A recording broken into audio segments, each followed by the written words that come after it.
வணக்க மக்களை, இன்னைக்கு நான் பார்க்க போகிற வீடியோஸ் எதை பற்றினா, ஆக்சுவலாக இந்த டிசிபி பாண்டியன் அவங்கள பற்றி பேசி ரொம்ப நல்லாச்சு. பல பேருக்கு புதுசாக பார்க்குறவங்க யாருன்னு தெரியாது. ஸோ தெரிஞ்சவங்களுக்கு தெரியும். சரிடா இன்னைக்கு ஒரு சிறப்பான சரமான சம்பவம் ஒன்று இருக்குடா அப்படின்ற மாதிரி யோசிச்சிருப்பீங்க. சம்பவம் இருக்கா இல்லையா அப்படின்றதெல்லாம் தெரியல. சிறப்பான தரமான சம்பவம்லாம் இனி பார்ப்பீங்கடா. என்னோட ஒப்பீனியன் நான் ஷேர் பண்ணிட்டு இருக்கேன். இவங்களுடைய பார்வை வந்து என் கண்ணில் பட்டதே கிடையாது. திடீர்னு எதர்ச்சியாக ஒரு சில நேரம் படும். அந்த படுற விஷயங்கள் கரெக்டாக இருக்கும். ஸோ இன்னைக்கு நான் பார்த்த வீடியோ என்ன அப்படின்னா, தெலுங்கர்களுக்கும் தமிழர்களுக்கும் உள்ள இனவெறியை தூண்டி விடுறது. இப்போ தெலுங்கர்கள் எதை சொன்னாலும், அதாவது பாஸ்ட் லைஃப்னு ஒன்று இருக்கும். எல்லார்டையுமே அது ஒரு பாஸ்ட் லைஃப், ஒரு நெகட்டிவ் சைடு இருக்கும். எல்லாருக்குமே ஒரு பாஸ்ட் லைஃப் ஒன்று இருக்கும். அது நல்ல விதமாகவும் இருக்கும், கெட்ட விதமாகவும் இருக்கும். ஆனால் மோஸ்ட் ஆஃப் அதை மறக்க நினைக்கக்கூடிய நினைவுகள் தான் இருக்கும். அப்படி நான் மறக்க நினைக்கக்கூடிய விஷயங்கள் என்னன்னா, தெலுங்கர்களுக்கு இருக்குன்னு வச்சுக்கோங்களேன். இருக்குன்னு வச்சுக்கோங்க. ஏன்னா அப்புறம் நம்ம சொல்லும் போது நம்மளையும் அப்படி அஃபெண்டாக எடுத்துப்பானுங்க. ஏன்னா முடிஞ்சு போச்சு. பட் இருக்கும்போது இதுக்கப்புறம் நடக்க போகிறதுல நாம் எப்படி பயனடைகிறது அப்படின்றதான் பார்க்கணும். பட் செத்ததை வச்சு பேசிட்டு வந்தோம் அப்படின்னா ஒன்றும் பண்ண முடியாது. ஆனால் இறந்த காலத்தை வச்சு நம்ம பாடம் கற்றுக்கணும். பாடம் கற்றுக்கிறது வேற, அதை சொல்லி காட்டி அடுத்தவனை குற்றவாளியாக மாற்றுறது வேற. இப்போ தெலுங்கர்கள் வந்து இப்படி ஒரு விஷயம் பேசி சர்ச்சையான ஒரு ஆடியோ ரிலீஸ் பண்ணியிருக்கானுங்க. ஒரு இன்ட்ரோ மாதிரி ஒரு ஆடியோ போட்டிருக்காங்க. அந்த ஆடியோ கேட்டோன்னே ஓகே பெரிய சண்டை நடந்திருக்கு போல அப்படின்னு அந்த ஆடியோ நான் கேட்க ஆரம்பித்தேன். ஃபுல் வீடியோ பார்த்தேன். உள்ளெல்லாம் கண்ட கர்மந்தத்தை பேசியிருந்தாங்க. நான் தான் கண்டுபிடிச்சேன், நான் தான் இதை கண்டுபிடிச்சேன், நான் தான் அதை கண்டுபிடிச்சேன். பெரிய விஞ்ஞானி உருட்டு. அது எனக்கு புரியல. இந்த ஆள் சொல்கிறது எப்படி இவங்க பெருசாக கன்சிடர் பண்ணாங்கன்னு தெரியல. நம்ம அதை புரிஞ்சுக்கிட்டோம், அதை உங்கள்கிட்ட ஷேர் பண்ணோன்னு சொல்கிறது தான் தன்மை. அதை விட்டு நான் தான் கண்டுபிடிச்சேன் அதுக்கு டிக்ளேர் பண்ணுற காப்பிரைட்டாங்கிற பைத்தியம். நான் தான் பண்ணேன் என்ன புரியல. நீ தான் பண்ணி என்ன பிடுங்க போகிற? இந்த பூரில் மண்ணுக்கு போகிற உடம்பு ஒன்று மறந்துடுவாங்க கொஞ்ச நாளில். இப்போ எதுக்கு இது எனக்கு புரியல. செய்ய வேண்டிய செயல் சரியாக இருந்தால் கருக்காக செஞ்சுட்டு போயிட்டோம்னா ஆட்டோமேட்டிக்காக அவன் ஞாபகம் வச்சிருப்பான். புரியுது அவனுக்கு? முருகை பற்றியும் சிவந்தவனை பற்றியும் மூத்தலை பற்றி எங்கேயுமே அடையாளம் இல்லை. ஆனால் ஒட்டுமொத்த தமிழ் மனித குடிக்கும் அவங்க தான் மூத்த குடி. அவங்கள பற்றி எப்படி ஞாபகம் இருக்குது இன்ன வரைக்கும்? நமக்கு ஏதோ ஒரு ஆங்கிளில் கடத்தப்பட்டுகிட்டே இருக்குல்ல. நீ உண்மையாகவும் நேர்மையாகவும் இருந்தனா உன்னுடைய வரலாறு நிச்சயம் கடத்தப்படும். அதை விட்டு தற்குறித்தனமாக எல்லாத்துலேயும் நான் தான் பதாரி அடிச்சுக்கிறேன். இந்த ஆளை பெரிய மனுஷனை கூப்பிட்டு உட்கார வச்சிருக்கீங்க. ரைட்டு, இந்த வீடியோ என்ன மேட்டர் அப்படின்றது உங்களுக்கு தெரிஞ்சிருக்கும். தெலுங்கர்களை பற்றி ஒரு ஆடியோ போட்டுருந்தானுங்க. அந்த ஆடியோவை போட்டு அந்த ஆடியோவுக்கு வச்சு டீகோட் பண்ணுறன்ற பேரில் அவங்க மேலே திருப்பி இவங்களே சேர வாரி இறக்கிறாங்க. சொன்ன விஷயம் வேற, பேசின விஷயங்கள் வேற. இவனுங்க அதை அப்படியே திரிச்சு ஒரே வீடியோக்குள்ள பயங்கரமான மேனிப்புலேட் பண்ணியிருக்கானுங்க. உண்மை ஒரு பக்கம் இருக்கு, அதை மாற்றி திருத்தி ஒரே வீடியோவில் உங்களை ஏமாத்திருக்கானுங்க. இப்படிதான் மனிதர்களை ஏமாற்றி முட்டாள்தனமாக ஆக்கி வச்சிருக்காங்க. நான் ஏன் டிசிபி பாண்டியனோட ஃபாலோவர்ஸை ஜாம்பின்னு சொல்றேன்னு இந்த வீடியோ நீங்க பார்க்கும்போது முழுமையாக பார்க்கும்போது உங்களுக்கு புரியும். தற்கொலை மாதிரி அரைவாக்கடா பார்த்துட்டு சொல்லக்கூடாது. முழுமையாக பொறுமையாக டிசிபி பாண்டியன் அப்படின்ற ஒரு கேரக்டரை மண்டையிலேருந்து எடுத்து தூக்கி போட்டு ஒரு காமன் ஆடியன்ஸ் அந்த வீடியோ பார்த்து முடிச்சுட்டு அதுக்கப்புறம் பாண்டியன் தூக்கி உள்ள வைக்கலாமா வேணாமா நான் அப்புறம் யோசிச்சுக்க. ஓகே வாங்க வீடியோக்குள்ள போகலாம். நான் ஏன் டிசிபி பாண்டியனோட ஃபாலோவர்ஸை ஜாம்பின்னு சொல்கிறேன்னு இந்த வீடியோ நீங்கள் பார்க்கும்போது முழுமையாக பார்க்கும்போது உங்களுக்கு புரியும்.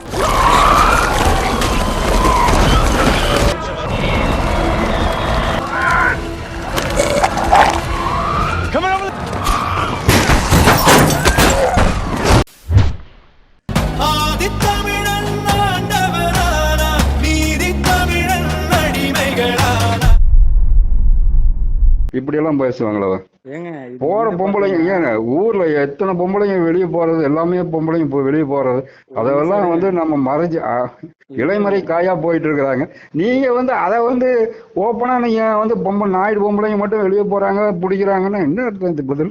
இப்போ இந்த ஆடியோ கேட்டிங்களா? ஸோ இந்த ஆடியோ தான் மெயின் கோர். இவங்க பேசின வீடியோக்கான கோரே தான். தெலுங்கர்களை பார்த்தீங்களா தமிழர்களை எப்படி பேசுறாங்க? இந்த ஆடியோவை கிளியராக கேட்டவனுக்கு புத்தி உள்ளவன், அதாவது ஜாம்பியா இல்லாதவன், சிந்திக்க தெரிஞ்ச ஒரு ஆள், சிந்தனை செய் மனமே ஒரு வார்த்தை இருக்குல்ல, அந்த சிந்திக்கக்கூடிய நாலேஜ் உள்ள ஒருத்தவன் இந்த ஆடியோவை முழுசா அவங்க போட்ட ஆடியோவை கேட்டிருந்தான் அப்படின்னா முதல்ல அவங்க நாகரிகமா பேசுறாங்க. அவங்க வந்து சண்டை போடுறதுதான் வந்திருக்காங்க, அது தெரியுது. ஆனா அவங்க கரெக்டா தான் பேசுறாங்க. அவங்க ட்ரிகர் பண்ணது யாரு? அது காரணம் சொல்றேன் இருங்க. தமிழ்நாட்டுக்குள்ள வந்து உட்காந்துக்கிட்டு எங்களை தமிழ்நாட்டுல நீங்க வந்து உட்காந்துக்கிட்டு இந்த மயிர் பேசிட்டு இருக்காத. பாத்துக்கலாம். நீங்க தமிழர்ல ஓசி சோறு சொன்னீங்கன்னா நாங்க சொல்ல மாட்டோமா? அதாவது அவங்க கேட்ட கேள்வி, தெலுங்கு பேசக்கூடிய எங்களை மட்டும் நாயுடு நாயக்கர் அங்கே பொண்ணுங்க வந்து இப்படி தப்பானவங்க தேவதாசி முறை அப்படின்னு நீங்கள் சொல்கிறீங்களேன்னு கேள்வி வைக்கிறாங்க. இல்லைங்க இப்படி வரலாற்று சூழலில் இருக்குது அங்கே எடுத்து சொல்கிறோன்றதை சொல்கிற வரைக்கும் ஓகே. இவங்க இதில் டிக்ளேர் பண்ணுறது என்னன்னா, பிரச்சனை வந்து என்ன சொல்கிறாங்கன்னா, காந்தராஜ் அவங்கள்ட்ட சொல்லியிருக்கேன் ஞாபகம் இருக்கா? பல மூத்த குடி நம்மளுடைய எல்டிடியோட தொடர்பில் இருந்து ஒரு காந்தராஜ்னு ஒரு தொடர்பு வீடியோ பற்றி நம்ம சொல்லியிருக்கோம். அவரை கை காட்டுறாங்க, வரலாற்றை கை காட்டுறாங்க. அப்போ உனக்கு பிரச்சனை வரும்போது நாங்கள் அங்கேருந்து மேற்கோள் எடுத்தோம், இங்கேருந்து மேற்கோள் எடுத்தோம், எங்கள்கிட்ட ஆதாரம் இருக்குது அப்படின்னு தான் பேசுகிறேன். அப்போ ஒன்னையுமே நீ கண்டுபிடிக்கல, ஏற்கனவே எல்லாம் பேசி வச்ச விஷயங்களை வச்சு கலெக்ட் பண்ணி தான் ஒரு வீடியோல பேசுற. இதுதான் உண்மை. இந்த உண்மையை நேரடியாக ஒத்துக்கலாம்ல. பேசுறப்பெல்லாம் இதை நாம தான் கண்டுபிடிச்சோம். ஆனா பிரச்சனை வரப்போ இதுல நாங்க அங்க எடுத்தோம், இது இங்க எடுத்தோம், அவங்ககிட்ட போய் கேளுங்க. நான் சொல்றத ஒரு நிமிஷம் முழுசா கேளுங்களா. இது வந்து வரலாற்றின்படி நிறைய பேர் பேசியிருக்காங்க. நாங்க அதை மேற்கோள் நீங்க என்னதுங்க பேசுறீங்க? உங்களுக்கு புரியுதா? முரண்பாடு புரியுதா? பெருமையை புல்லாம் தனக்குள்ள எடுத்துக்கிட்டு சிறுமையை புல்லாம் தள்ளி விடுறது. இது யார் பண்ணது? பிண்டாரிகள். இது இப்ப யார் செஞ்சுக்கிட்டு இருக்குது? டிசிபி பாண்டியன். அப்ப இந்த ஆள் புத்தி என்ன? ஓகே, ஒரு அடி அடிச்சிட்டோமா, இன்னொரு அடி. இந்த ஆடியோ கேட்டீங்கன்னா பல பெண்கள் நிலைமறைக்காயா மறைஞ்சும் மறையாமல் போகிறாங்க. அதாவது இந்த தெரியும், உங்களுக்கே தெரியும், பாலியல் தொழில்களில் எல்லா தரப்பான மக்களும் போகிறாங்க. மேலே கீழே சீலை, யாரெல்லாம் முடியலையோ இல்லை வேணும்னே இதுல இச்சை இருக்கவங்க, இதில் நாட்டம் இருக்கவங்க, இதில் ஈஸியாக வருமானம் ஈட்டலாம்னு சொல்லிட்டு எல்லா தரப்பான மக்களிலும் பெண்கள் போகத்தான் செய்கிறாங்க. ப்ராஸ்டியூட்டில் இந்த கேஸ்ட் மட்டும்தான் இருக்குது, அந்த கேஸ்ட் மட்டும்தான் இருக்குது, இந்த மொழி மட்டும்தான் இருக்குன்னு கிடையாது. வெரைட்டியாக எடுப்பான். நீங்கள் போனீங்கன்னா இந்த பார்லர்னு சொல்லி போகிறீங்கல்ல, பார்லரில் போனால் கேரளா, ஆந்திரா, கர்நாடகா, தமிழ்நாடு வரிசையாக இறக்குறான். ஸோ இவங்கெல்லாம் யாரு? வெறும் இந்த தேவதாசி முறையை பின்பற்றின ஒரு வம்சாவளிகளா? இந்த முட்டா சாரி, வயசுக்கு ஒரு மரியாதை கொடுக்கணும், வேறு வழி இல்லைன்னா நமக்கு வயசானவங்க பார்க்குறாங்க. சரி, தப்பா எடுத்துக்காங்க. கோவம் வருது. இதனால இப்போ வெள்ளையும் சொல்லியுமே உட்காந்துக்கிட்டு இப்படி கேவலமாக போய் பேசிக்கிறீங்க. இந்த வீடியோ முழுசாக பார்த்து முடிச்சதுனால இருந்தாலும் ஒரு தற்கொலையும் தெரிஞ்சிடும் உங்களுக்கு. சரி, இந்த மாதிரி ஒரு விஷயம் வந்து சொல்கிறாங்க, இந்த தேவதாசி முறைன்னு சொல்லிட்டு. இப்போ நான் கோவப்படுறேன்னு பார்த்தீங்கன்னா தெலுங்குக்காக முட்டு கொடுத்து வரேன்னு சொல்லி பேசுவானுங்க. பேசிட்டு போவேன், பிரச்சனை கிடையாது. நான் சொல்கிறது, நீ தமிழனுக்கும் தெலுங்கனுக்கும் செண்டு மூட்டி விடுற. அதை கரெக்டான ஒரு பாயிண்ட் எடுத்து இங்கே பார்த்தீங்கன்னா தமிழர்கள் வந்து பொருளாதாரத்தை பிடுங்குறாங்க, அதை பிடுங்குறாங்கன்னு சொன்னேன்னா லாஜிக் ஏற்றுக்கிறேன். ஆனால் வரலாற்று ரீதியாக அவனு சொல்கிறேன்ற பேரில் சொல்லிட்டு மாட்டிட்டு தமிழ் பக்கம் திருப்பி விடுற. உன் பிரச்சனையை ஒட்டுமொத்தமாக தமிழோட பிரச்சனை மாதிரி மாத்துற. இதைத்தான் தமிழேசுவாதிகள் எல்லாருமே பண்ணுறாங்க. சரி, இப்போ இந்த வீடியோ இப்போ கேட்டிருப்பீங்க, எல்லா தரப்பான மொழிகளும் எல்லா தரப்பான பெண்களும் போக தான் செய்கிறாங்க. அவர் பொறுப்பு தெளிவாக தான் சொல்கிறாரு, எல்லா பெண்களும் போக தான் செய்கிறாங்க. அதுனா குறிப்பாக எங்கள் பெண்கள் மட்டும் போகிறாங்கன்னு சொல்கிறீங்க, கடைசி தான் குறிப்பாக எங்கள் பெண்களும் போகிறாங்கன்னு எப்படி சொல்லுவேன் அப்படின்னு கேட்குறாரு. இதை கட் பண்ணி அங்கே எவிடன்ஸ் கொடுக்குறாங்க. என்ன எவிடன்ஸ் கொடுக்குறாங்க அப்படின்னா, இளைமறை காயா போயிட்டு இருக்கிறாங்க. நீங்க வந்து அதை வந்து ஓப்பனா நீங்க வந்து நாயுடு பொம்பளைங்க மட்டும் வெளியே போறாங்க பிடிக்கிறாங்கன்னா என்ன அர்த்தம்? பதில், இளைமறை காயா போயிட்டு இருக்கிறாங்க. நீங்க வந்து அதை வந்து ஓப்பனா நீங்க வந்து நாயுடு பொம்பளைங்க மட்டும் வெளியே போறாங்க பிடிக்கிறாங்கன்னா என்ன அர்த்தம்? பதில், அப்ப இருக்கிறத பேசுறது தப்பா? ஆமா, பாத்தீங்களா, அவர் வாயாலே சொல்லிட்டாரு பாத்தீங்களா. அப்புறம் நாங்க புதுசா சொல்றோம். இந்த வயதான மூப்பர் என்ன சொல்றாருன்னு பாத்தீங்கன்னா தெளிவா சொல்றாப்புல. அவங்க சொல்றதான் நாங்க சொல்றோம்னு. அந்த ஆடியோ கொஞ்சம் பின்னாடி கட் பண்ணி போட்டிருந்தேன்னா உனக்கே தெரிஞ்சிடும் அவர் எல்லாருமே பண்றாங்க, இதுல இவங்களை மட்டும் ஏன் பர்டிகுலரா சொல்றீங்கன்னு தான் கேட்டிருக்காரு. இப்படி எல்லாம் பேசுவாங்களா? போற பொம்பளைங்க ஏங்க, ஊர்ல எத்தனை பொம்பளைங்க வெளியே போறது, எல்லாமே பொம்பளைங்க வெளியே போறது, அதெல்லாம் வந்து நம்ம மறைஞ்சு இளைமறை காயா போயிட்டு இருக்கிறாங்க. நீங்க வந்து அதை வந்து ஓப்பனா நீங்க வந்து நாயுடு பொம்பளைங்க மட்டும் வெளியே போறாங்க பிடிக்கிறாங்கன்னா என்ன அர்த்தம்? பதில், அப்போ பொதுவாக தான் அவர் பேசியிருக்காரு. இந்த ஆடியோவில் பேசின ஒரு நபர் பொதுவாக தான் பேசியிருக்காரு. இவங்ககிட்டே இந்த எவிடன்ஸ் இருக்கு. இந்த வீடியோ முழுசா பார்த்தவன் தற்கொலை அந்த கீழே கமெண்ட்டை பார்த்தீங்கன்னு வச்சுக்கோங்களேன், சிரிச்சிருக்கீங்க. என்னங்கடா உங்களுக்கு இன்னும் அந்த அளவுக்குடா மூளை மணிக்கு போச்சு, டிசி பண்ணி என்ன சொன்னாலும் கேட்பீங்களாடா, ஜாம்பி தாண்டா, உங்களை சும்மாலாம் சொல்லுது, நீங்க ஜாம்பி தாண்டா. சரி, அடுத்து இன்னொரு மேட்ரு. ஓட்டர் ஐடி மிஷினை பற்றி பேசாமல் வாய் திறக்காம இருந்தேன். நான் அடிக்க ஆரம்பிச்சேன், பேச ஆரம்பிச்சேன். எங்களோட ஜாம்பி கூட்டம்லாம் வரும் நம்மகிட்ட. ஏண்டா இவ்வளோ பேசுறீங்களாடா, 2024 ஜெயிப்பேன்னு கான்ஃபிடென்ட்டாக சொல்றீங்களே, ஜெயிக்கலாம் ஓடிடுவீங்களாடா, பொய். எங்களுடைய முருகனும் எங்களுடைய கந்தன் சிவபெருமான் எல்லாருமே எங்களை கைவிட்டுட்டாரு, எங்கள் முன்னோர்கள் கைவிட்டாங்கன்னு சொல்லிட்டு ஒத்துக்கிறியா அப்படின்னு கேட்டேன். பதில் சொல்லல. இல்லை தோத்துட்டா நம்ம திருப்பி அடுத்த தடவை முயற்சி பண்ணுவோம். ஒரு நம்பிக்கையில் தான் போகிறோம். அப்போ நம்பிக்கையில் போகிறோம், முடிஞ்ச அளவுக்கு நம்ம போட்டி போடுவோம், நம்மளால முடிஞ்சதை செய்வோம் அப்படின்னு சொல்றது எப்படி இருக்கு? நாம தான் ஜெயிப்போம் நம்ப வைக்கிறது எப்படி இருக்கு? பொய் தானே, பொய் வாக்குறுதி தானே. ஓட்டுக்கு இது காசு தரேன், ஓட்டுக்கு மிக்சி தரேன்னு சொல்றது இது ஒன்று தானே. உண்மையா இல்லையா? உண்மையை சொல்லி வேலை பார்க்கணும். கள நிலவரம் உங்களுக்கு நல்லாவே தெரியும்ல. நம்ம போய் நின்னோம்னா என்ன ஆகணும்? ஒரு 150 ஓட்டு கூட நம்ம வாங்க முடியாது ஒரு ஏரியால அப்படின்றது உங்களுக்கு நல்லாவே தெரியும். தெரிஞ்சுக்கிட்டு எப்படி இப்படி வாய்க்கூசாம போய் பேசுறீங்க? அப்ப இது போய் தானே. நம்ம கடவுள் யுகம் ஆரம்பிச்சிச்சு, நம்மளை காப்பாற்றி ஜெயிக்க வச்சிருவாங்கன்னு. ஓட்டர் மிஷினில் தான் ஓட்டு போட போகிறேன். இப்போ எலெக்ஷன் நடக்கும் போது நீ நிற்கிற அப்படின்னாலும் இந்த ஓட்டு மிஷினில் தான் நிற்க போகிறேன். அப்படி முதல் என்ன பண்ணணும், இந்த எலெக்ஷனில் வந்து ஓட்டு மிஷினை அப்புறப்படுத்துறதுக்கான வேலையை பார்க்கணும். அப்புறப்படுத்திட்டு நாங்கள் தான் அப்புறப்படுத்தோம் பார்த்தீங்களா, அதுக்கப்புறம் நீ எலெக்ஷன் நிற்கணும். எலக்ட்ரானிக் ஓட்டிங் மிஷின் தான் பிராமணனுடைய கடைசி ஆயுதம். இந்தியாவை கட்டுப்படுத்தும் பிராமணனின் கடைசி ஆயுதம் என்பது எலக்ட்ரானிக் ஓட்டிங் மிஷின். அதுதான் முறை. இந்த முறையை பற்றி பேசவே மாட்டேறாங்க. அப்புறம் ப்ராக்டிக்கலாக வந்து எப்படி நிற்கணும், அது வந்து ரொம்ப நாள் ஆகும். அப்போ இந்த எலெக்ஷன் எப்படி நாங்கள் விடுறது? இப்போ நாங்கள் ஆட்சியை விட்டால் நாங்கள் அடுத்து ஜெயிக்கவே முடியாது. பிடுங்கவே முடியாது, டிஎம்கே தான் ஜெயிக்கும். நான் தான் சொல்கிறேன்ல, அது எழுதப்பட்ட ஸ்கிரிப்ட். அந்த டிஎம்கே ஜெயிக்கணும்னா எக்ஸ்பிளைன் பண்ணார் ஐடபிள்யூ. 47% போன டைம் ஜெயிக்கும் போது 47% ஜெயிச்சிருந்துச்சு டிஎம்கே. 18%, 8% அந்த மாதிரி கொஞ்சம் கொஞ்சம் பர்சன்டேஜாக மற்ற அதர் டிபார்ட்மெண்ட் எடுத்திருக்கு. இப்போது 50% வரணும் அப்படின்னா இவர் இருக்கார்ல, யார் மையம் வந்து இப்போ போய் ஐக்கியமாச்சுல திமுக கூட்டத்தோட, அப்போ இந்த பர்சன்டேஜ் அங்கே போய் மொத்தமாக 50% இப்போ மெஜாரிட்டியாக இருக்குது யார் அப்படின்னா டிஎம்கே தான். இப்போ அங்கே தான் இருக்காரு, மையம் அங்கே தான் இருக்காரு. அப்போ அவங்களோட ஓட்டு அங்கே தான் கிடக்கு. இப்போ டிவிகே வந்து எதுக்கு உருவாக்கப்பட்டுச்சு அப்படின்னா, அடுத்த எலெக்ஷன்லேயும் இதே ட்ராமா, எலெக்ஷனில் இறங்கி ஓட்டை பிரிக்க வைக்கிறது. அதாவது ஆல்ரெடி 47% வந்து திமுகவோட ஓட் பேங்க் இருக்கு, அவங்களோட கொத்தடிமைகள் இருக்கு, அதை மாற்றவே முடியாது, அவங்க அப்படிதான் இருப்பாங்க. ஸோ அவங்கள வச்சு அவங்க ஜெயிக்க முடியும். எதிர்த்தரப்புல இருக்கான் பார்த்தீங்களா, ஆப்போசிட்ல போட்டி போறான்ல, அவனுடைய வெறுப்பு அரசியல், வெறுப்பு ஓட்டப்பெல்லாம் பிரிச்சு இன்னொரு தனியா ஒரு கட்சி ஆரம்பிச்சு அந்த கட்சிக்கு அந்த ஓட்டை அனுப்பிட்டோம் அப்படின்னா அந்த 47% எப்பயுமே மெஜாரிட்டியா இருக்கும். கூட்டணி கட்சி அது அப்படியே மெஜாரிட்டியா இருக்கும். அவங்க ஆட்டோமேட்டிக்கா அடுத்த தடவை ஆட்சியில் நிற்பாங்க. ஸோ இதுதான் பொலிட்டிக்கல் கேம். இந்த கேம் சாதாரண ஒரு தற்கூரி. நான் பேசுறேன், இவ்வளோ படிச்ச தற்கூரி, சார் இவ்வளோ படிச்ச ஞானி டிசி பண்ணின்னு தெரியல. இந்த ஓட்டிங் மிஷினில் போய் ஓட்டு போட போகிறான், அந்த ஓட்டுக்கு நீங்கள் முட்டு கொடுத்துருக்கீங்க, இந்த இவிஎம் மிஷினை அழிச்சிடணும்னு சொல்லி எரிக்கிற ஃபோட்டோ போடுறான். நீங்கள் கொஞ்ச நாள் யோசிச்சு பார்த்தீங்களா, ராமர் படத்தை எரிச்சான், பரசுராமர் படத்தை எரிச்சான், துர்கை படத்தை எரிக்கிறாங்க, அப்புறம் இந்த என்னது ஓட்டர் மிஷினை இவிஎம் மிஷினை எரிக்கிறாங்க.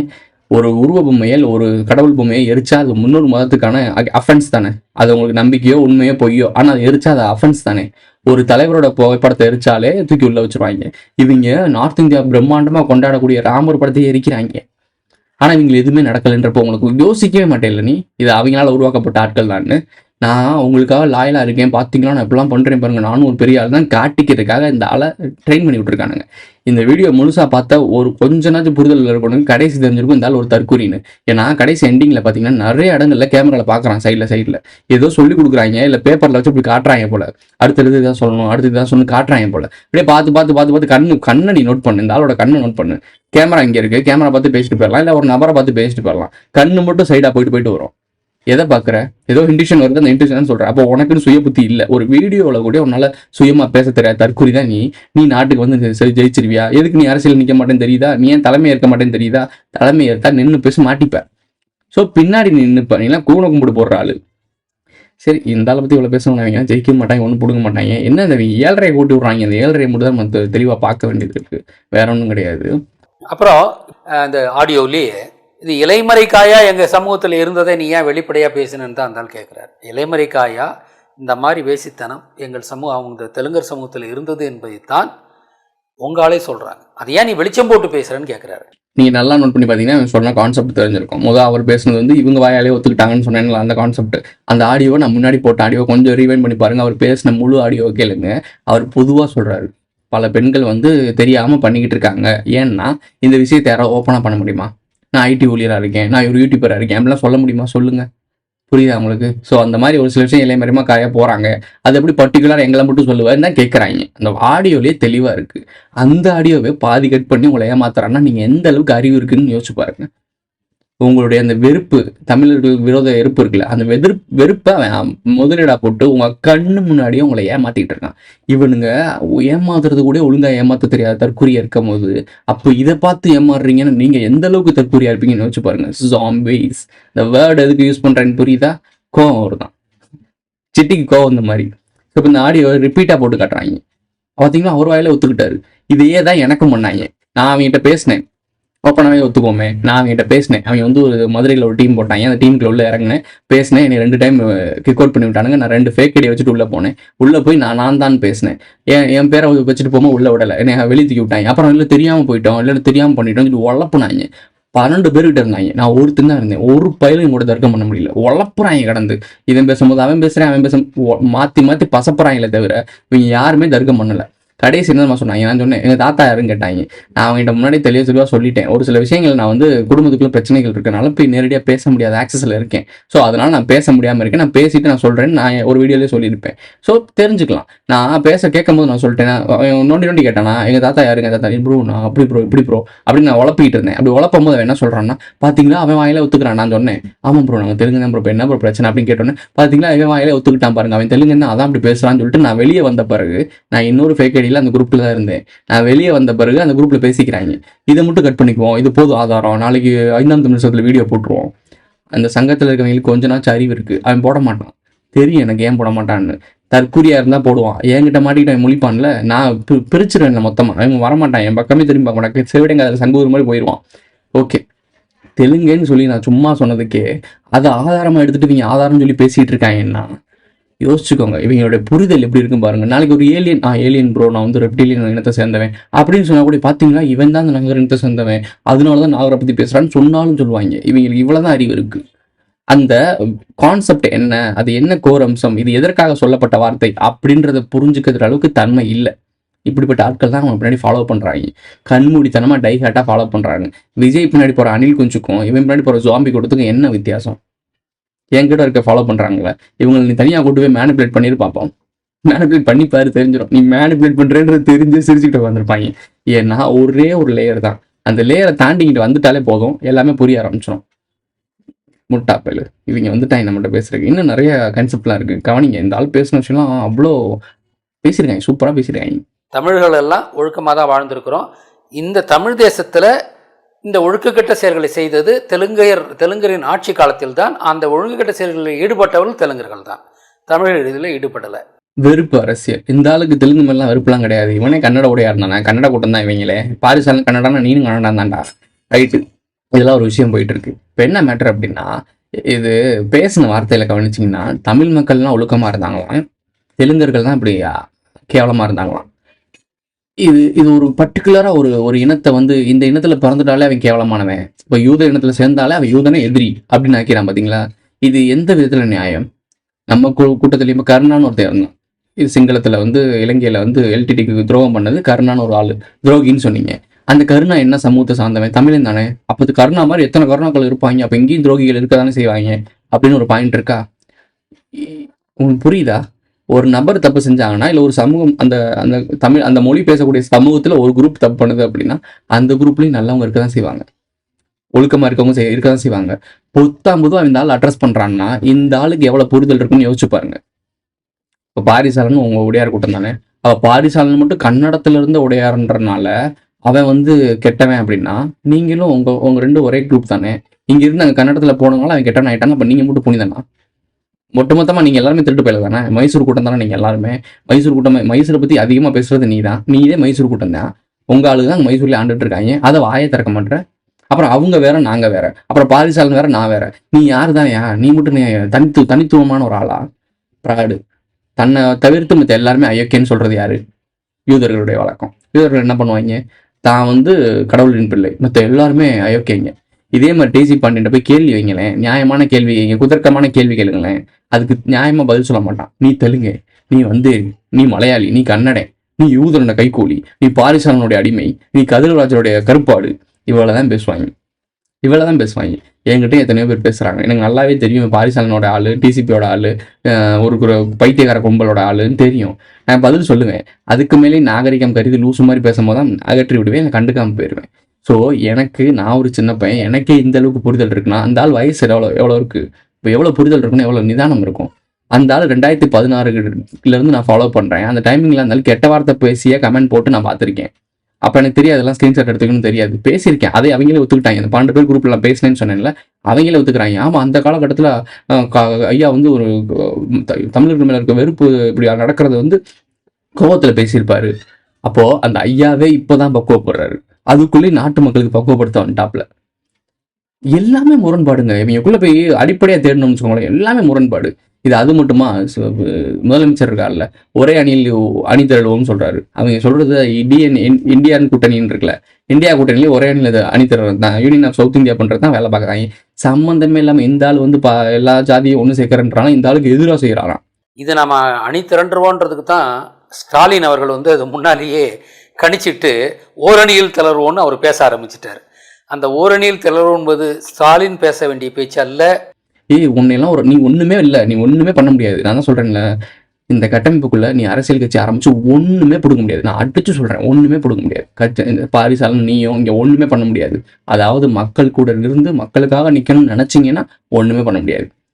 ஆனால் இந்த சைக்கிள்ஸ் இருக்குல்ல, இந்த மேட்ரிக்ஸ் இருக்குல்ல, உருவாக்கின கட்டமைப்பு இருக்குல்ல, அந்த கட்டமைப்பில் ஒரு கிளை பிரிவாக இருந்தேன் அப்படின்னா நீ எதையாவது பண்ணலாம்.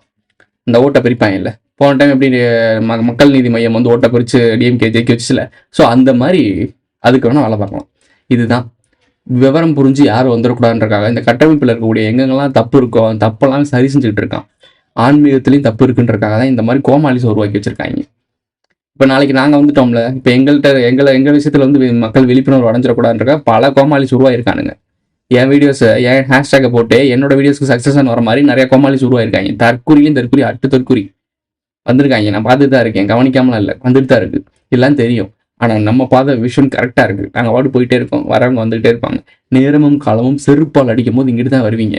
எங்களுக்கு தெரியும் நீங்கள் இங்கிட்டு தான் வருவீங்க, வேறு வழியே இல்லை. உனக்கு போகிறதுக்கு நாதி இல்லை மக்களை, இங்கே தான் வருவீங்க, வேறு வழியே கிடையாது. கட்டு அப்படி கட்டியிருக்காங்க, நெருக்கி கட்டியிருக்காங்க, ஒன்றுமே பண்ண முடியாது. அவங்க இப்போதைக்கு வேணால் பசப்பு வார்த்தையை போய் ஆசை வார்த்தையை சொல்லி அந்த இடத்துல வந்து அவங்களுக்கு அமைதிப்படுத்தி வைக்க முடியும். ரியாலிட்டி லைஃப் வேற மாதிரி இருக்கும், கொடூரமாக இருக்கும், கொடூரமாக இருக்கும். இருந்தாலும் என்னைக்காவது கோல்டு சில்வர் தான் அடுத்து காயின்ஸாக மாறும், நம்மளுடைய ஆட்சி வந்தோடனே அதுதான் உண்மையான பணமாக இருக்கும்னு சொன்னால் பார்த்தீங்களா, இருந்தாலும் இப்போ தான் அதை பேசுகிறான். நம்ம எப்போதும் சொல்லிட்டு இருக்கோம் கோல்டு சில்வர் இதுதான் அடுத்து காயினாக கொண்டு வர போறாங்கன்னு சொன்னோம். இவன் என்ன சொல்கிறான், நம்ம ஆட்சியில் தான் வரும். டேய், அவன் ஆட்சிக்குள்ள நீ ஒரு ஆளாக இருந்ததுன்னா உனக்கு அதான்டா கொடுப்பாங்க. இந்த தற்கூரியில் தான் சொல்கிறேன்ல, இவங்க எல்லாத்தையுமே அவங்களுடைய அஜெண்டாவை தான் இவங்க பண்ணிகிட்டு இருக்காங்க. ஆனால் இது நாங்கள் வந்து அவங்களுக்கு எதிராக செயல்படுறோன்ற ஒரு போலியான பிம்பத்தை உருவாக்கியிருக்காங்க. அதுக்கு கையில் எடுத்த டூல் என்னென்னா உங்களுடைய நம்பிக்கை. முருகன், சிவன், பெருமாள், வீட்டினன், காட்டினன், பாட்டினன், இப்படிலாம் ஆள் இருக்காங்க இல்லை, இந்திரன், இவங்க மாதிரி ஆள்லாம் பிடிச்சிக்கிட்டாங்க. இதோட நம்பிக்கை, மத நம்பிக்கை, புராண நம்பிக்கையெல்லாம் இருக்குல்ல, அதெல்லாம் கொஞ்சம் வந்து வெளியே வந்து உங்கள்கிட்ட உண்மையை சொல்கிற மாதிரி சொல்லி அந்த நம்பிக்கையெல்லாம் அறுவடை பண்ணிட்டாங்க. அந்த டைமிங்கில் பிராமணர்கள் என்ன வேலை பார்த்தாங்களோ அதே வேலையை தான் இந்த ஆளும் பண்ணுறான். உங்களுக்கு புரிஞ்சுக்கிற அளவு தன்மை இல்லை. நான் ஒரு விஷயம் சொன்னேன், அந்த நாள் கண்ணு கவனிச்சுட்டே இருக்குன்னு சொன்னேன்ல, பின்னாடி இருந்து இன்ட்யூஷன் கொடுத்துட்டே இருக்கானுங்க, இதை பண்ணுங்க அதை பண்ணுங்கன்னு சொல்லி. ஒருத்தன் வீடியோ பார்க்கும்போது ஒரு டைம் கண் டிஸ்டர்ப் ஆகுதுன்னா பின்னாடி யாராவது டான்ஸ் ஆடிட்டு இருந்தா இல்லை ஏதாச்சும் வந்து அப்படியே ஐயா இதை பேசுங்க அது பேசுங்க அப்படியே சொன்னால் தான் கண் பார்க்குவாங்க. புரியுதா உங்களுக்கு? ஸோ நான் வீடியோ தனியாக கேமரா வச்சு பண்ணும்போது பின்னாடி வந்து இன்ஸ்ட்ரக்ஷன் கொடுக்குறப்பே நான் அப்படி தான் கேமரா பார்க்க முடியாது, டைவர்ட் ஆகும். ஸோ அந்த அளவுக்கு இந்த ஆள் ட்ரெயின் ஆகலை. ஸோ நீ நல்லா பார்த்தனா போடுற வீடியோ கிளிப் பாரு, இந்த ஆள் கண்ணுக்குள்ள அங்கிட்டு போயிட்டு வரும். அடுத்த தேர்தலில் நாம் களம் காண்போம். தமிழகத்தின் ஆட்சியை தமிழர் 700 வருடங்களுக்கு பிறகு நாம் கைப்பற்றுவோம். ஆன்மீக பலத்தோடும் பொருளாதார பலத்தோடும் தெலுங்கர்கள், இந்த ஆட்சிதான் தெலுங்கரின் கடைசி ஆட்சியாக இருக்க வேண்டும். யூதன் விழுந்து விட்டான். சமீப காலமாக கடந்த 4-5 மாதங்களாக யூதனின் வீழ்ச்சி தொடங்கிவிட்டது. அது நடந்து கொண்டிருக்கிறது. நான் கொஞ்சம் தான் காட்டியிருக்கேன், இன்னமும் நிறைய டைம் போகும். ஸோ இவரோட ஓன் கண்டென்ட்டே கிடையாது. விஜயை சொல்றாங்க இவங்க தற்குறி இருந்தாலே ஒரு தற்குறி.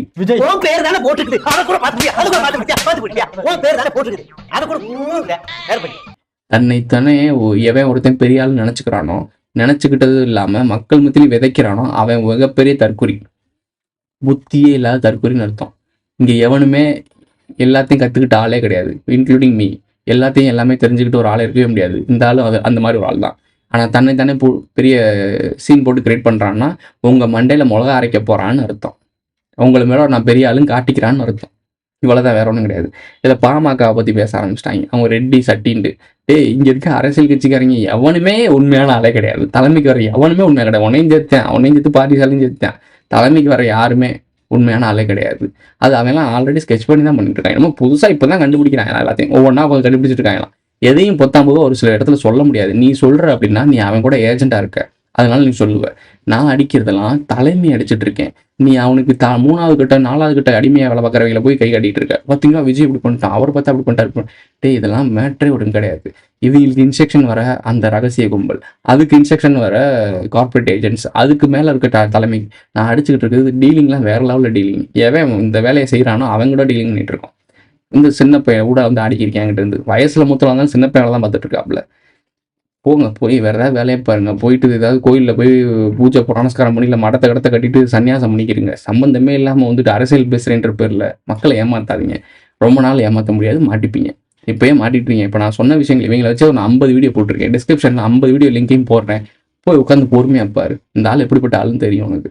ஒவ்வொரு விஷயத்துலையும் முன்னுக்கு பின் முரணாவே தான் பேசியிருப்பாங்க. நீ மறந்துடுற, உன் மறந்தியை வியாபாரம் ஆக்கிடுறேன். இவ்வளோதான். இதோட இந்த வீடியோ முடிஞ்சு வச்சு. இந்த பிடிச்சிருந்துச்சுன்னா லைக் பண்ணுங்க, கமெண்ட் பண்ணுங்க, சப்ஸ்கிரைப் பண்ணுங்க, மறக்காம பெல் ஐகானை ஆல்ல போட்டு இந்த ஃப்ரெண்ட்ஸ்லாம் ஷேர் பண்ணுங்க. உங்களுடைய கருத்துக்களை கமெண்ட்டில் பதிவு செஞ்சுட்டு போங்க. சேனலில் மெம்பர்ஸை ஆட் ஆகணும்னு நினைக்கிறீங்கன்னா ஜாயின் பட்டன் போட்டுவிடுங்க. சூப்பர் தேங்க்ஸ் சூப்பர் சேட்லாம் பண்ணணும்னா எஸ்எல் ரசமாக தட்டி விடுங்க. சேனல் இந்த ஹைப்புன்ற ஒரு ஆப்ஷன் கொடுத்துருக்காங்க. ஸோ அதை நம்ம கவனிச்சு சொல்ல மறந்துடுறோம், அப்பப்போ ஆட் பண்ணிக்கணும். ஸோ கீழே ஹைப்னு ஒரு ஆப்ஷன் இருக்கும். கமெண்ட்டுக்கு கீழே நம்ம வீடியோ போட்டிங்க அப்படின்னா கீழே கமெண்ட்டு கீழே ஹைப்னு ஒரு ஆப்ஷன் இருக்கும். அதை தட்டி விடுங்க. சும்மா சேனலில் ஹைப் பண்ணி விடுற மாதிரி இருக்கும். அதாவது மற்றவங்களுக்கும் ப்ரொமோட் பண்ணி விடுற மாதிரி இருக்கும். ஸோ நம்ம சேனல் நம்ம கருத்துக்கள் வெளியே சேரணும் அப்படின்னா ஹைப் பண்ணி விடுங்க. அடுத்த நல்ல வீடியோ சந்திக்கலாம். இன்னொன்னு சொல்லியிருந்தேன், ஜாக்கி சான் இருக்கார்ல, அவர் வந்து ஒரு சாணார்னு நான் தான் சொல்லியிருக்கேன், ஆதாரத்தோடு சொல்லியிருக்கேன். சீனாவில் குடியேறினவர்களில் கணிசமான பகுதியினர் இலங்கையிலிருந்து சென்று குடியேறிய சாணார்கள். அந்த சமூகத்திலிருந்து தான் ஜாக்கி சான். நான் நிரூபிச்சு நான் வீடியோ எல்லாம் போட்டிருக்கேன். Who is this guy?